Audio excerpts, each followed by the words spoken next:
inson dunyoga kelishligida ixtiyori yo'q edi. Inson dunyoga keldi, undan hech kim so'rab o'tirmadi. Lekin dunyoda qanday yashashlikda ixtiyori bor. Astagfirullah. Man kana yuridu al-ajilata ajjalna lahu fiha ma nashau liman nurid. Kim deydi Alloh taolo, naq dunyoni ko'zlovchi bo'lsa, shu dunyodiylar desa, biz shu dunyoda ulardan o'zimiz istagan kimsalar uchun o'zimiz xohlagan narsani naqd qilib beramiz. Bir odam faqat dunyo deyapti. Alloh taolo unga beraman, o'zim xohlaganimcha deyapti. Albatta bunda katta hikmat bor, rahmat, ilm bor. Qarang oyatda. Kim faqat shu dunyoni ko'zlaydigan bo'lsa, ularga bu dunyodan o'zimiz xohlaganchani beramiz deydi. Agar insonga mana shu dunyoni matohida Alloh taolo bergan bo'lsa, tezda bitta hikmat bor. Bu hikmat nima? Summa ja'alna lahu jahannama yaslaha mazmuman madhura. Bir odam faqat dunyoni ber dedi. Faqat dunyoni ber dedi. Alloh aytayapti, tezda berib qo'yamiz. Nima uchun? So'ngra uning uchun o'zi mazammat va quvg'inga duchor bo'lgan holda kiradigan jahannamni joy qilib beramiz. Robbana atina fid dunya hasana deganlar bor. Oyat bor Qur'onda. Parvardigor shu dunyoda yaxshilik bersang bo'ldi dishgan. Yana bir toifa bo'lgan, Robbana atina fid dunya hasana va fil oxirati hasana deganlar bor. Parvardigor bizga dunyoda ham yaxshilik bergan, oxiratda ham yaxshilik ber degan. Biz o'sha mu'minlarmiz. Ammo shunday toifalar bor, faqat dunyoni beradi deydi. Bu yog'ini qarang. Oyatning davomini qarang. Wa man arada al-akhirata wa sa'a laha sa'yaha. Kim oxiratni istasa va mo'min bo'lgan holida oxiratga loyiq sa'y harakat qilsa, va huwa mu'minun, mo'min bo'lgan holida, fa ulaika kana sa'yuhum mashkura. Mo'min bo'lgan holida sa'y harakat qilsa, bas unday zotlarning sa'ylari Allohning nazdida maqbul bo'lur. Bitta odam faqat dunyoda ber dedi. Dunyoda bersang bo'ldi dedi. Alloh taolo tezda berib qo'ydi. Oxiratga borganda jahannamga kiradi. Ikkinchi odam oxiratda bo'lishini umid qildi. Dunyoda berdi, bermadi muhim emas, oxiratda bersin dedi. Alloh taolo ularning amallarini qabul qildi. Endi qarab turing. Ikkalasi haqida Alloh aytayapti. Kullan numiddu haula'i va haula min ata'i robbik va ma kana ata'u robbika mahzura. Ey Muhammad alayhisalom, bu dunyoda odamlarning barchalariga, mana bu mu'minlarga ham, mana bu kofirlarga ham Parvardigoringizning ne'matidan ato qilaveramiz. Parvardigoringizning ne'mati hech kimdan man qilinmaydi. Dunyoda. Bir toifa dunyoda bersang bo'ldi dedi. Alloh berdi, oxiratda jahannam bor. Ikkinchi toifa dunyoda ham, oxiratda ham dedi. Shunga harakat qildi. Alloh taolo mukofotini ulug' qildi.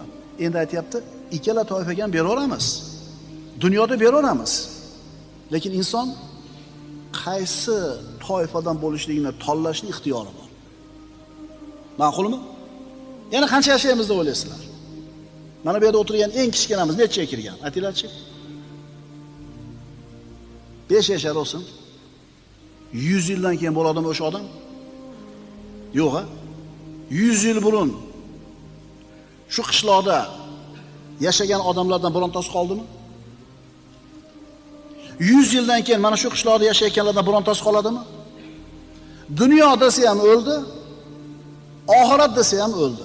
Kim yutdi? Kim yutdi? Banda senda ixtiyor bor. Qaysi narsani talabada sodiq bo'lsang, unga erishasan. Sodiq bo'lding, senga ato qilinadi. Oxirat diyori deyapsanmi? Oxirat uchun harakat qilgan, dunyoda ham beradi Alloh taolo. Agar ana shu talabingni qo'lga kiritishlik yo'lida sodiq bo'lmaydigan bo'lsang, faqat orzu qiladigan bo'lsang, mehnat harakat qilmaydigan bo'lsang, u narsa senga berilmaydi, chunki Alloh taolo u xom xayollar bilan muomala qilmaydi. Demak, dunyo matohi birodarlar sinov uchun berilgan ekan. Bersa ham sinov ekan, bermasa ham sinov ekan. Ularning birovlaridan birovlarini qanday ustun qilganimizni ko'ring. Nozik oyat. Alloh taolo aytadi: "Unzur kayfa faddalna ba'dahum ala ba'd." Bu dunyoda deydi Alloh taolo Isro surasida, bu dunyoda ularning birovlaridan birovlarini rizq martabada qanday ustun qilib qo'yganimizni ko'ring. Inson dunyoga keldi, rizqi taqdiriga yozilgan. Bir odamda boy bo'lishini Alloh yozdi, birini kambag'al bo'lishini yozdi. Bu Allohning xohishi edi. Birini ikkinchisini rizq ro'zada nima qilyapti? Tafovutli qilib qo'yapti. Katta bir kompaniyani, korporatsiyani yuzayotgan odam bilan ko'chada o'sha aravasini itarib, pomidorni sotib yurgan odam barobar bo'ladimi? Yo'q. O'rtada tafovut bor. O'sha neyroxirurg bilan yonida xizmat qilayotgan hamshirasi barobar bo'ladimi? Yo'q. Qishloqdagi maktabning muallimi bilan universitetdagi professor teng bo'ladimi? Yo'q. Birini ikkinchisini rizq ro'zdan maqildik deyapti Alloh taolo. Tafovutli qilib qo'ydik. Lekin valal axiratu akbaru darajatin va akbaru tafdila. Shak shubha yo'qki, oxirat darajalari necha barobar ulug' va afzalroqdir. Inson ana shu oldiga qo'ygan maqsadga yetishlik uchun, doktor degan unvonni olishlik uchun yoki faloncha puli bor boy degan nomni olishlik uchun mehnat mashaqqatlarga kirishadi. Ana shuni mehnat mashaqqatlar evaziga topgan narsasini olim bo'ludi, boy bo'ludi, akademik bo'ludi. Odamlar bu narsani ko'rib turib katta narsa deydi. Bu narsalar hammaga berilib olmaydi, to'g'ri. Lekin ana shu narsani odamlar katta yutuq, muvaffaqiyat deb o'ylaydi. Qaytarib aytaman, falonchi milliarder, falonchi professor, falonchi manaqa chempion, falonchi manaqa. Dunyo matohi unga berildi. Va mana shu narsani odamlarni ko'plari katta yutuq deb o'ylaydi. Bu yutuqmi bu? Haqiqiy yutuqmi bu? Keyin nima bo'ladi? Keyin aniq keladigan narsa nima? O'lim. O'lim kelgandan keyin puli ham tevada qoladi, unvoni ham tevada qoladi. Endi ulug'lik nima bu yerda desa, haqiqiy ulug'lik, g'alaba, yutuq bu qiyomat kunida yutuq erishishlik. Bizi ko'zimizda doimiy suratda shu bir dunyo matohida muvaffaqiyatga erishgan odamlarla ko'z-ko'z qilinaveradi. Va mana shularni Alloh yorliqagan baxtli odamlar deb o'ylaydi ko'pchilik. Lekin haqiqiy baxtmi bu? Haqiqiy baxt nima? Qiyomat kungi, oxirat kungi baxtga ega bo'lishlik. Chunki hozir aytib o'tdik, o'lim hamma narsani ketkazadi. Boyni boyligini ketkazadi, kambag'alni kambag'alligini, podshohni podshohligini, qulni qulchiligini ketkazadi. O'lim hamma narsani yo'q qiladi. Ana shu o'lim kelgandan keyin yutuqqa erishgan odam haqiqiy g'olib odam hisoblanadi. Chunki bu dunyoning nasibasi vaqtinchalik. Sinov o'lim bilan hammasi tamom bo'ladi. Dunyo matohi. Alloh taolo eng yomon ko'rgan podshoh bu Firavn. Ana robbukumul a'la degan. Alloh podshohlikni unga ham beraverdi. O'zi yaxshi ko'rgan payg'ambar Sulaymon alayhisolamga ham o'sha podshohlikni beraverdi. Demak, dunyodagi podshohlik Alloh yaxshi ko'rgan, yomon ko'rgan bandasiga ham beraverar ekan. Boylik Qorunga ham berildi. Qorunga ham berildi, kofirga. Abdurahmon ibn Avfga ham berildi. Xulosa, dunyo matohi bir odamning qo'lida bo'lishligi Alloh uni aziz qilgani belgisi emas ekan. Chunki yaxshi ko'rganga ham yomon ko'rganga ham beraveribdi. Dunyo matohini bermaganligi Alloh xor qilganligini belgisi emas ekan.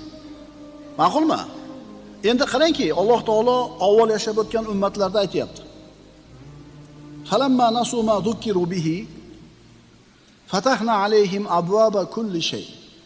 Mana g'arbda hozirgi kundagi zo'r moddiy hayotini ko'rib turib, moddiy hayotini zo'rligini ko'rib turib, Alloh bularga berganda degan xayol kelsa, eshitaylik oyatga.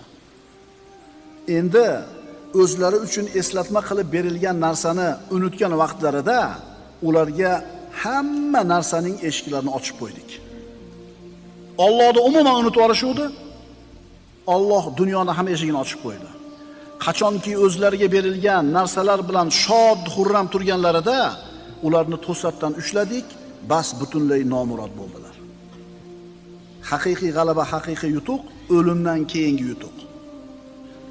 Ali ibn Abi Tolib aytadi, haqiqiy boylik va haqiqiy kambag'allik Allohga ro'baro bo'lingandan keyin ma'lum bo'ladi. Qiyomatga borganda ko'ramiz, kim boy, kim kambag'al. Allohga ro'baro bo'lgandan keyin ko'ramiz, kim baxtli, kim baxtsiz. Allohga ro'baro bo'lgandan keyin ko'ramiz, kim aziz, kim xor. Qul innal khosirina allazina khasiru anfusahum va ahlihim yawmal qiyamah. Eng katta ziyonni Alloh taolo nima deyapti? Ayting. Eng katta ziyon ko'rganlar kim? Qiyomat kunida o'zlariga ham, ahli oilalariga ham ziyon qilgan kimsalardir. Ya'ni kofirlar. O'zi kofir bo'lib o'ziga ham ziyon qildi, kofir bo'lib bola chaqasiga ham ziyon qildi. Zumar surasi. Boy inson boylik degan imtihonga, sinovga dunyoda uchradi. Boyligini faqat o'zini kayf safosiga, huzur halovatiga sarfladi. Faqir miskinlarga bermadi. Alloh rozi bo'ladigan joyga sadaqa qilmadi. 70 yil yashadi. Zo'r yashadi. Lekin baribir nima bo'ladi oxirida? Baribir o'ladi. Deb sinovdan o'ta olmadi.